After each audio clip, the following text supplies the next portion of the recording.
Well, good morning on this Saturday morning. I'll give everyone just a couple minutes to get logged in. Hope you're having a good Saturday morning. Many of you have worked hard all week, and this is your day off. And here in East Tennessee, it is cloudy, and they're calling for rain here anytime after 9 o'clock this morning. Thunderstorms and rain, and we've had some rain through the night. My guy just came and mowed my yard before the rain set in. It's still wet, but he mowed it wet so it wouldn't get too high. Does a good job. I have a state trooper, Tennessee state trooper, young guy, and he does yards on the side, and he mows my yard. He's done it for, it's his second year now. His buddy that works for the police department here in Kingsport, he did it the first year I was being treated for cancer, and he came over just out of the blue. And no one called him, or I didn't ask him, and he just showed up one day and said, I heard a preacher needs his yard mowed, and he mowed it and kept it up that first year. And then he got so busy, and he said, I can't keep it up. He said, if you can't get nobody, he said, I'll do it, someone that can. But he said, I got a friend of mine that would be glad to do it. He said, he does them on the side. He said, he'll give you a good deal. And so Jake. So I met him last year, and he started and tried it a couple of times, did a good job, and he's gotten better. He mows it. I mean, he's in and out here in 30 minutes or less, weed eating and all, and blowing any grass and all off the sidewalks and driveway. Good guy. Got one little boy and got another baby on the way, I think, or they did have. I hadn't heard if it's been born yet or not. So anyway, just a good young man. He's a young state trooper and a tall and muscular guy. Just really a sharp guy, a Christian boy. And so anyway, and the other young man that was works in the police here that did my yard, Jamie, of course, he surrendered to preach, and he's taking schooling and going to school and also working at the police department. So good guys, they keep my yard up, and I got other guys I hired to do other things. I just can't do stuff. Hey, Brother Gene, hope you're doing well. Sure tuning. I just out just kind of taking a little time on the back porch this morning. Thought I'd just maybe sing a verse or two of a song and talk a little bit about this weekend. This is Father's Day weekend, so happy Father's Day to all you men out there that are daddies. And I'm sure a lot of you will be enjoying time with your family. And none of our family's coming in, just be me and my wife this weekend. And she's already started fixing for my big Father's Day meal tomorrow. She asked me what I wanted, and I told her, I said, something I've not had in a couple of years, and my favorite cake of all time. So you'll know, most of y'all that have been around me for years know that sweets has been a weakness of mine. And when I had cancer treatments, I had to go on a kind of a reformed keto diet. They wanted me on high protein and low carbs and almost no sugar if I could do that. But all the fat, a limited fat, but a high fat, high protein content, so I could eat all the bacon and butter, stuff like that, but it's not carbs. Hey Gary, hope you're doing well. So anyway, but sweets has always been my issue. So since I finished up my treatments, I've got back on eating sweets, and I really shouldn't be. But anyway, I told her, she said, what do you want? I said, well, you know what my favorite is. Now, you got to get this. You got to get what I'm saying. You got to be country to understand this. I said, I want an old-fashioned, crusty top buttermilk pound cake. Now, some of y'all don't have a clue what I'm talking about, but you know, those old-fashioned buttermilk pound cakes that on the top is crusty, and that crust cracks, and it's just good, thick crust. I said, I want me an old-fashioned buttermilk crusty top pound cake. Well, she made it yesterday, and I had my first piece last night, and I had a little taste of a piece this morning for breakfast. And so, anyway, she's been sweet to do all those things for me. She's a blessing, my angel. She saw me through the darkest hours, and she's an angel. I love her. She's been my rock. Be 52 years this coming December. And just to report, I had a lot of folks been messaging me about my blood work. And I told you that when I went Thursday to the cancer doctor, I had shots on Wednesday for my back, and my back is improved. The shots did work. But my body reacted to the shots for the first time in my spine, and it kicked down my blood count and my blood pressure. My blood pressure was 80-some, just 90 or a little less than 90 over 60, 50, no, 50, 90 over 50. And boy, I mean, I was sluggish, and then he come back and he said, your blood count is really low. And I said, man, I said, no wonder I'm sluggish. I said, I can't hardly even get one foot in front of the other. like that little cartoon, Christmas cartoon. Put one foot in front of the other, sing that song. That's the way I felt. And he said, anything changed? Any difference in medicines or something? I said, well, I had a injection in my spine yesterday. He said, okay. So that explains it. He said, those injections can do that. He said, sometimes it runs blood pressure up. He said, most times it'll run it down. But said, it can change your blood count. He said, going in there with the steroids and all. So it hasn't got back yet to where it needs to be, because I'm still a little sluggish after a couple of days, but I'm not as bad as I was. But then Thursday, we had to go to our cancer doctor for our 3-month blood work checkup. And my PSA level came back raised for the first time in a year. It's been absolutely non-existent for a year. And so we got it back yesterday, and it was up. Not a lot.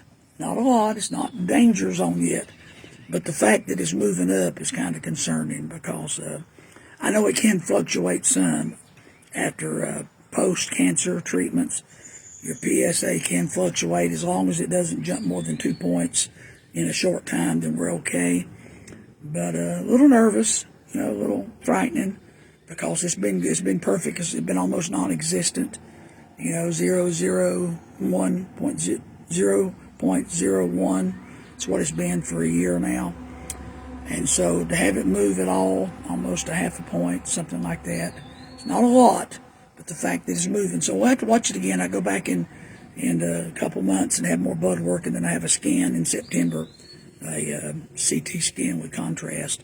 So just pray that that's okay. I'm not going to lie, it's a little concerning. I went to bed last night and I tried to give it to the Lord and told him, I said, I thank you for healing me of cancer, and I'm not even supposed to be here according to the doctors, because I had incurable cancer, but you cured me. So now you're in charge of this, and so you know my body and my makeup. So I just given it to him, but I am a little concerned. And that's not an oxymoron to say you're giving it to God, trusting God, but yet you're worried. I know that's an oxymoron. And I hate that. I can't stand that about myself. I trust God, but then I doubt him. I hate that about the flesh.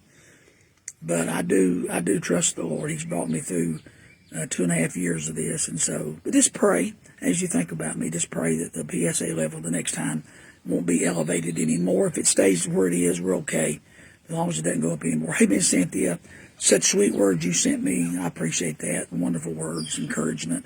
And I do want to serve the Lord. I do have a heart for souls.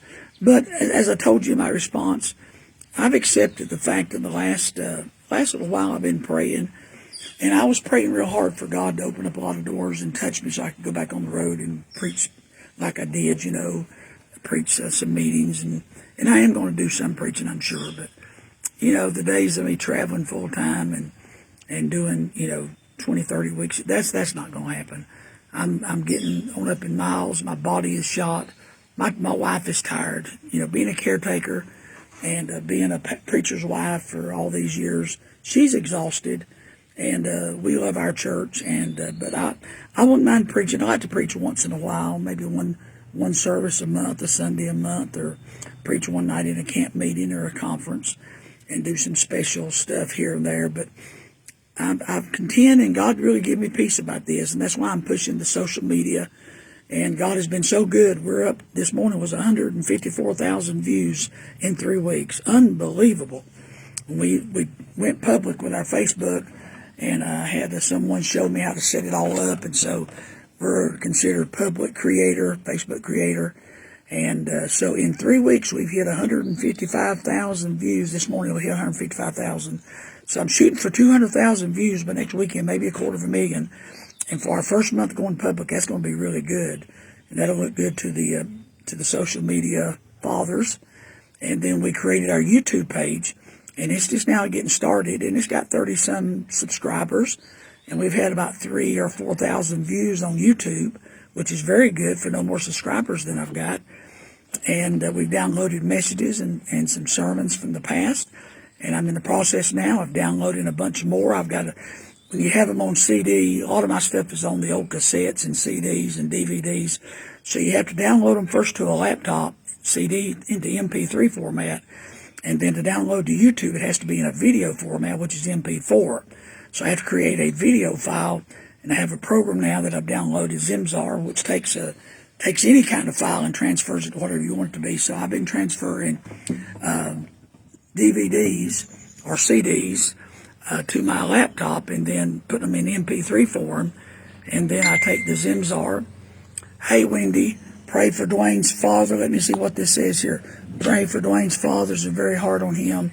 I pray every day that his kids contact him and give him a chance. Yes, I know that. That's really so hard for Dwayne.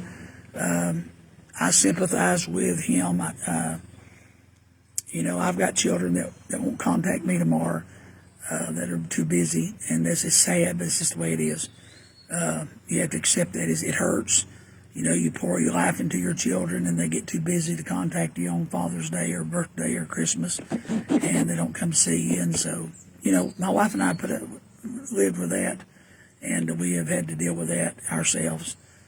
My son has been a godsend. He's all through this. He's been faithful. He lives about an hour away, but he's already texted me this morning at 6 o'clock. He was in the airport and texted me. He saw the post about my blood work and texted me to find out what was going on. And so we've already talked this morning, so we stay in touch almost every day. But that's not so with all the kids. And so tell Dwayne that I love him. I'm praying for him. And you try to make his day as special as you can. I know you will. But a lot of fathers out there.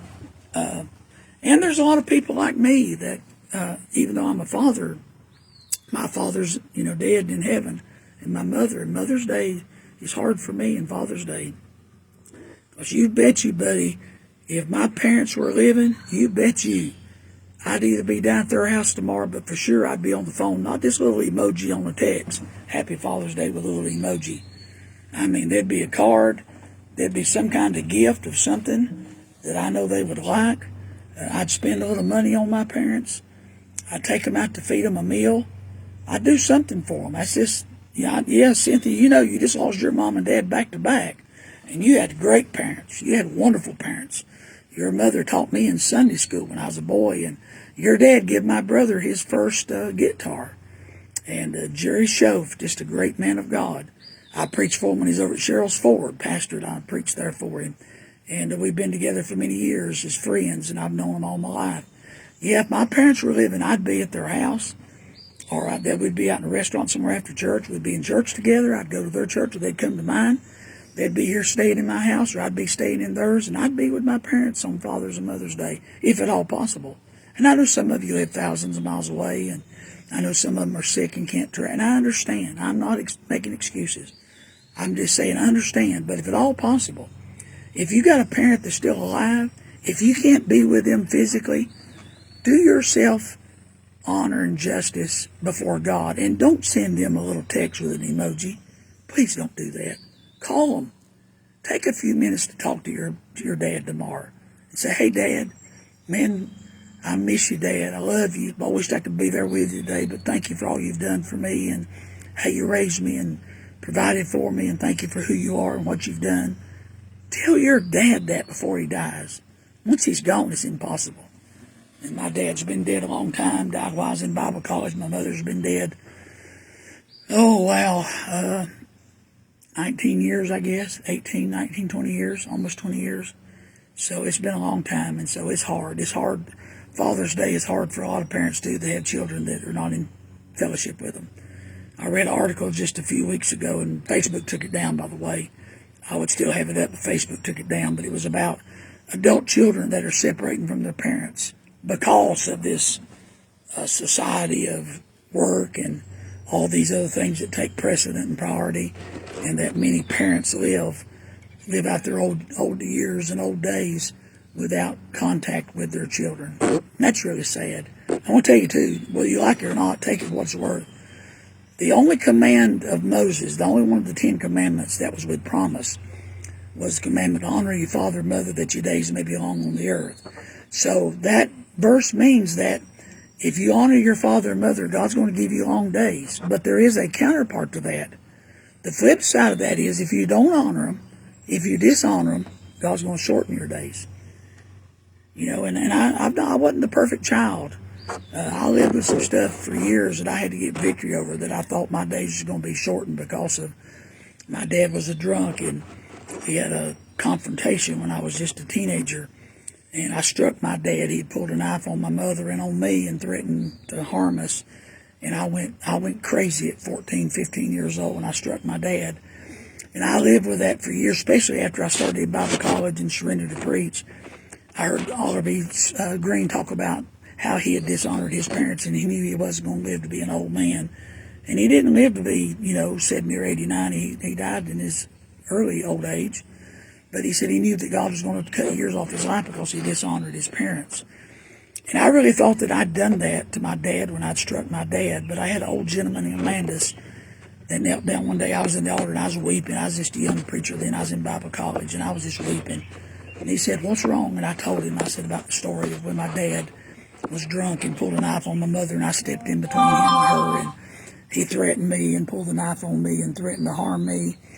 And I hit him and jumped on top of him, and my brother and mother had to pull me off of him.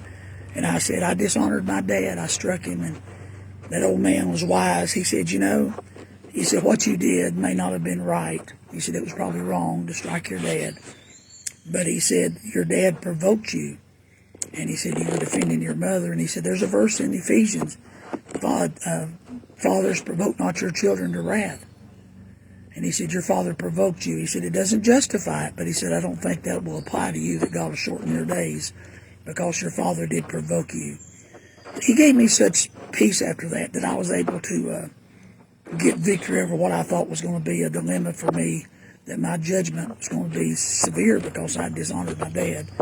So I know some of you have baggage, skeletons with your parents, and some of your parents did wrong by you and mistreated you. I was abused as a child, and but I forgave my dad. The day my dad died, I had mixed emotions. Part of me was glad that he was gone and the nightmare was over, but the other part of me was sad because I lost my dad. It's a tough thing to live in a addiction home, abusive home. My early years were spent at night under a bed trying to go to sleep with all the cussing and fussing and shooting out the windows with a rifle and all the hollering and screaming my dad did. He was very violent. And so that, a lot of memories, but still yet, if my dad was alive today, I'd do everything I could possibly to be with him, but I would at least call him and tell him how much I love him, because I do dearly love him, and I look forward to seeing him again. He'll be in heaven. And my mother, I miss my mother. So on this Father's Day weekend, if you can't go to where they are, please do more than just send them a text with an emoji. Please call them. Spend a little time on the phone with them. If you haven't sent them a card, send them one late. Send them something. Send your dad some flowers. You say, my dad don't like flowers. You'd be surprised what your dad would do if you get some flowers from you. Some of you girls send your dad a flower. Think of flowers. Send them a card. Send them a food card. Go out and eat Cracker Barrel. Send them a $30 gift card, $25 gift card. $25, $30 will buy them breakfast at Cracker Barrel for 2 senior citizens. So do something nice for your parents. They gave their lives for you. They raised you and fed you and clothed you and sent you out into the world and to live on your own and try to make it as an adult. So honor your parents this weekend, Father's Day. Well, enough of that. I'll get nostalgic here and melancholy, and I don't want to do that. But I do miss my parents this morning. But so I hope my children contact me tomorrow, some way or form. Grandchildren. I've got 10 grandchildren and 4 children, all married. So anyway, my son, I know he will. He's on a plane this morning. He was in a service last night, and I think they had a bunch saved last night, 70, I think. So praise God for that.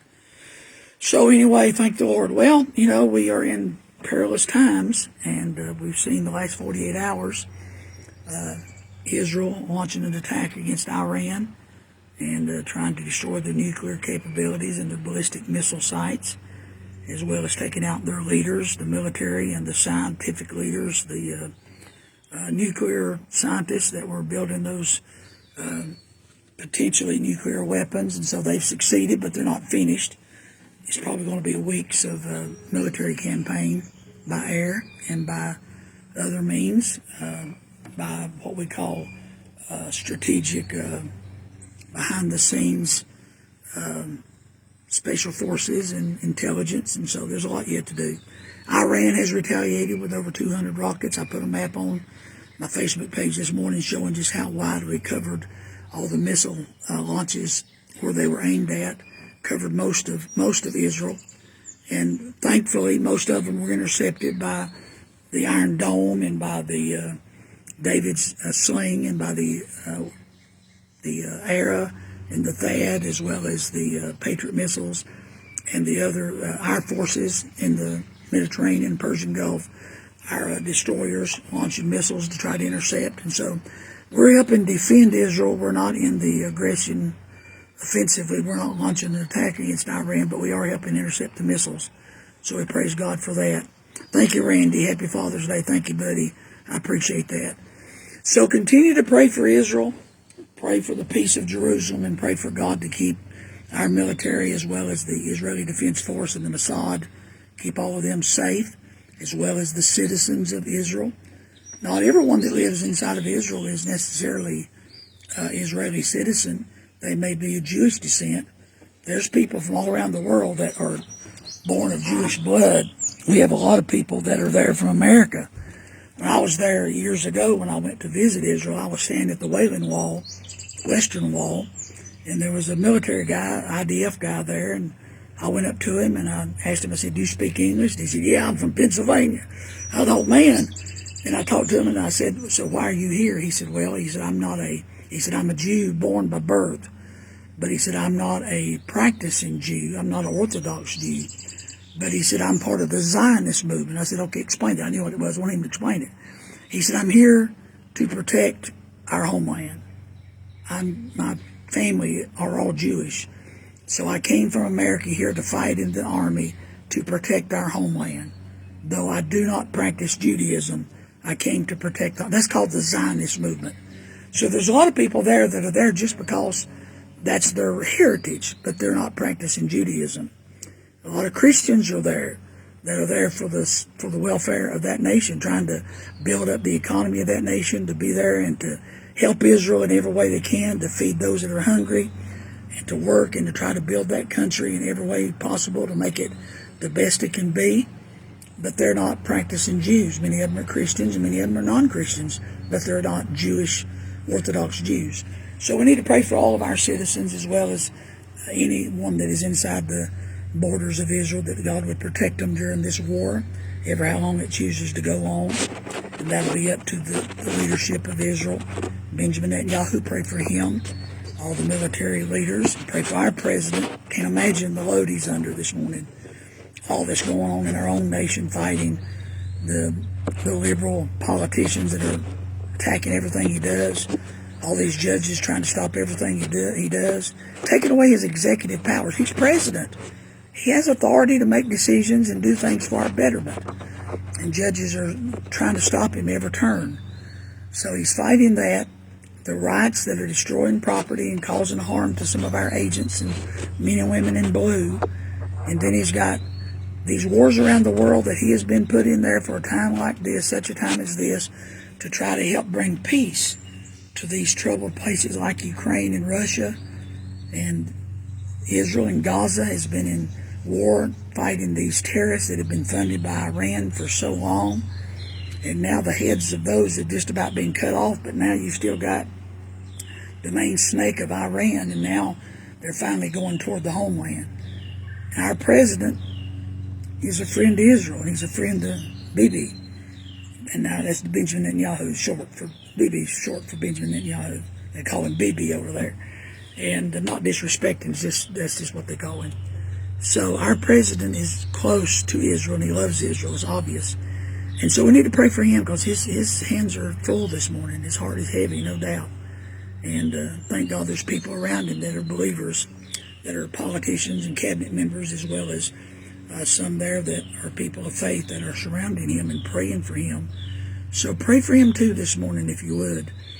And pray that God's will be done. Then pray for your services tomorrow as the Lord lets us gather to church tomorrow. We ought to thank God for that freedom we have to be able to gather together on Sunday mornings and worship in spirit and in truth. What a privilege and an honor. And the Lord willing, I'll be at my home church in the morning, Buffalo Ridge, over in Gray, Tennessee, just about 10 miles from my house, right up interstate toward Johnson City.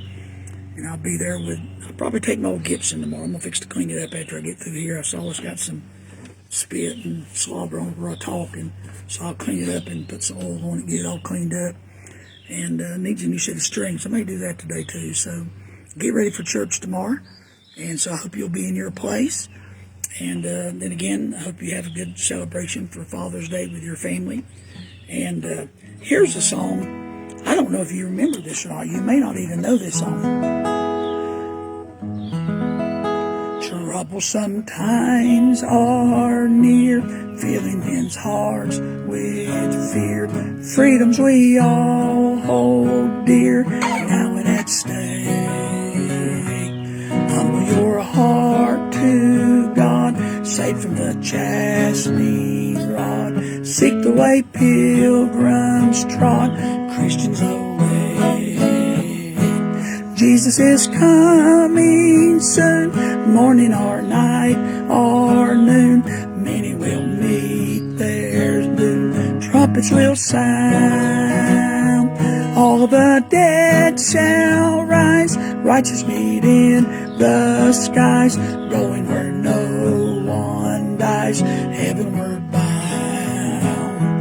Jesus is coming soon, morning or night or noon. Many will meet their doom. Trumpets will sound, all the dead shall rise. Righteous meet in the skies, going where no one dies, heavenward bound. I thought about that song this morning. I can't sing it too good, but just an old song. Boy, I tell you what, Jesus is coming soon. I sure hope you're ready. I hope you understand that we're watching prophecy fulfilled in front of our very eyes, and Jesus could very well come before today. As I said yesterday, I got up yesterday morning, and I was really, really surprised that we were still here. And I got up about 6:15, woke up this morning about 6:15, and grabbed my phone and checked the weather and looked at the temperature, and my wife was already awake laying there, and when I lay there and watched the phone for about 10 or 15 minutes and checked my messages, and she got up, and then I got up, and I thought, boy, the Lord didn't come last night. I was really discouraged he didn't come, but he may come today. If he does, I hope you're ready. I hope you're ready, because I sure am. I want him to come soon. I had another course on my heart, and I can't remember what it was. Oh, I know what it was. Let's see here. If I can remember what it was here. I'll think about it while I'm talking, but I sung a little course in the house I was going to try to sing. But anyway, yeah, I'm glad you're ready, Cynthia. God bless you. Amen. You live in South Carolina. I think that's where you live. I know your parents are up in the foothills, but you're up down in South Carolina. Hope you're safe down there. Hope your weather's good and have a good weekend with your family. And I know it's going to be hard for you this Father's Day, because I know your dad was just such a good man. I keep talking about him. The Jerry Shove was as fine a man that ever walked in shoe leather, and a preaching machine. Oh man, he was a preacher, just a great man of God. I've heard him since I was a boy, and your mama could sing. Your mama used to sing that song about heaven. You're in Lexington, South Carolina. Okay, that's what I thought. Your mama used to sing that song about heaven.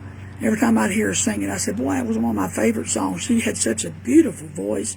And your dad would pluck the guitar, and she'd sing that song about heaven, about being a little child. And so, just good memories, good memories. Isn't that good to have good memories? Glad God lets us remember. As a matter of fact, that's what Paul told Timothy, and Peter too. Peter said it. He said, I stir you up by way of remembrance. And so, a lot of the things that brings us joy and stirs us in our Christian life is to remember. Is to remember. And not just family things, but things in church and meetings. Just like, remember that song, Jesus is Coming Soon? Man, I mean, those are good songs, and remember that. And my heart's just filled with joy, because the joy of the Lord's our strength, and music is something that soothes our spirit. David played the harp and soothed Saul's spirit. And so all of those things are very good. It's part of the things God's provided for us as Christians. And so on this Saturday before Father's Day, June the 14th, we got through Friday the 13th. If you're superstitious, I'm not, but I know some folks are superstitious, and they cross the windshield and a black cat goes across the road, or they won't walk under a ladder. I mean, it's just silly stuff. As a child, we were told all that stuff. I don't know why parents pass that down to their children. Daddy would exit the windshield when a black cat would cross the road, and he wouldn't walk under a ladder, and just silly stuff. And so a superstition, Friday the 13th, a lot of folks wouldn't do nothing. People won't take a seat on an airplane if it's 13. I mean, it's crazy. And now 666. If I get a bill that's 666, I'll buy something else to make it 676 or something. I don't like 666, but I don't care about the 13, but I don't like 666 because that's a Bible number that God says is the number of the Antichrist, of man. So I don't like anything 666, but I have a biblical reason. But 13, I'm not superstitious. If you are, God bless you. You probably look at your horoscope once in a while too. Shame on you. So anyway, but it's good to have memories, have fun. So anyway, I hope you have a good day today. Pray for us. Again, pray for me. I don't think this is going to be a problem as far as the PSA level, but it did go up yesterday's report. So just pray that it stays under that safe level. I do not want to have to go back through chemo to try to keep my PSA level from going up. But if it does go back up, it'll be a sign that the cancer has returned somewhere. And they'll find it, but they can't do radiation again. Depends on where it's at. But they can't do radiation again for the most part. And so it would be chemo or some other medicine to slow it down. But prostate cancer uses a slow-moving cancer anyway, and as old as I am, I really don't know. Depends on how fast it would move if the cancer does. And I'm just saying if. I'm not being paranoid, but if the cancer does return, I'm about to the point at this stage. I'd like to live another 15 years. But unless it gets real bad real quick, I don't know if I would go back through the chemo again. Man, it was rough. It was rough, and you that have been there, you understand what I'm saying. And so, I don't know. That'd be a bridge to cross when I get to it. But right now, that bridge is not one we got to cross. I just got to keep a check on things. And so we do. I got good doctors. And my PA with my doctor, my cancer doctor, Jeff. Cancer doctor is Dr. Tumker, but his PA is Jeff. Jeff, is it Jeff's? I can't remember his last name. Starts to say Jeff Foster, but that's the guy. That's assistant pastor down in Georgia. Jeff something. But anyway, he's a Christian doctor. He's been on many mission trips, medical mission trips, and so he's praying for me. And he's a good man. He will keep a check. He follows me, and he's the one that caught my blood count Thursday and said something's not right. So he's very, very good, very accomplished, and he really should be a doctor instead of a PA, and I think he's almost there. So, but he's just a good man, and I'm glad God sent him into my life. He's been a great help and encouragement. Well, I don't have anything else really on my heart to say this morning, but that I love all of you. Do pray for this Facebook ministry, social media, and YouTube, that God will help it to continue to grow. If you would share these things from time to time to help me reach people that I'm not reaching. I can't take many more friends. I think I got room for 20 or 30 more, but I can't take any more friends, but I can take all the followers that I can get. I think we've had 300 new followers in the last 3 weeks, so thank God for that. And then the YouTube, go to my YouTube page, Dr. David Harrison, Dr. David Harrison. If you just do Dr. or do Dr. Harrison, you're going to get my son. So do Dr. Big D little R period David Harrison, Dr. David Harrison, because I do have several doctor's degree. They pick on my son because his name's Dr. and they think that he's calling himself doctor. He's not a doctor. He doesn't have any degrees. But I have an earned bachelor's degree, earned master's, earned doctors, as well as several honorary. So they put that title on me. It doesn't help me get a free meal or that, and $5 I can get a coffee at Starbucks, but that doesn't do any good as far as that, but it does help for the education. I thank God I've got nearly 200 hours, 200 college credit hours, and so I thank God for that education. It has been a blessing, and I forgot a lot, but I still remember a lot, and I try to keep myself fresh. I read a lot of books, try to read a book every week and sometimes more. And I read my Bible. Going back through the Bible for the second time this year. So just trying to keep my mind alert and stay ready for whatever God has for me. But I want to build the social media sites up. I'd love to see 1 million views a month. I'd love to have 100,000 followers. So help us pray we can get up to 10,000 followers. We're fixing to be 7,800 followers. So we've got a couple thousand yet to get to 10,000. I've got almost 5,000 friends and almost 8,000 followers. So that's about 13,000. I love to get up to 10,000 followers and That'd give me 15,000. I want to get up to 100,000 followers, if God will allow me, and build up the social media. And then I want to do some things overseas for some of you pastors that follow me overseas. We'll do some services online if you want to. If you get your congregations together and set up a big screen, then I'll preach to them. I'll give them a gospel message. We'll try to do some crusades via live stream if you'd like to do that, and see if we can win some folks to God from here. I can't travel overseas anymore. No way I could travel out of the country right now with my physical condition, but I can preach via live stream. So we're going to consider all things. And then our books, all of our manuscripts now are in hand, and we're beginning the process of getting those downloaded into Kindle on Amazon, as well as being available to buy. I have a shipment of books coming to my house probably next week, and as soon as I get them, I'm going to offer some deals on my Facebook. And if you'll make a donation to our ministry, to us, if you'll make a donation to this ministry, Revival Reflections or 3M Institute, or just David Harrison, Evangelist David Harrison, if you'll make a donation, then we'll send you some of our books that are going to be in our hands. I just had what they had left. They had a bunch on the shelf up there, and I bought everything they had left. And so it's a pretty good smorgasbord of all the 20 different books. Some of them have 3, some of them have 10. So whatever I have, I'll sell them, and they'll be first come, first serve. And then within the next month or two, we should have all of our books at least on Amazon as far as Kindle. And then they'll be available in paperback pretty soon, because they'll have to reprint them. And then my new book should be out sometime this year.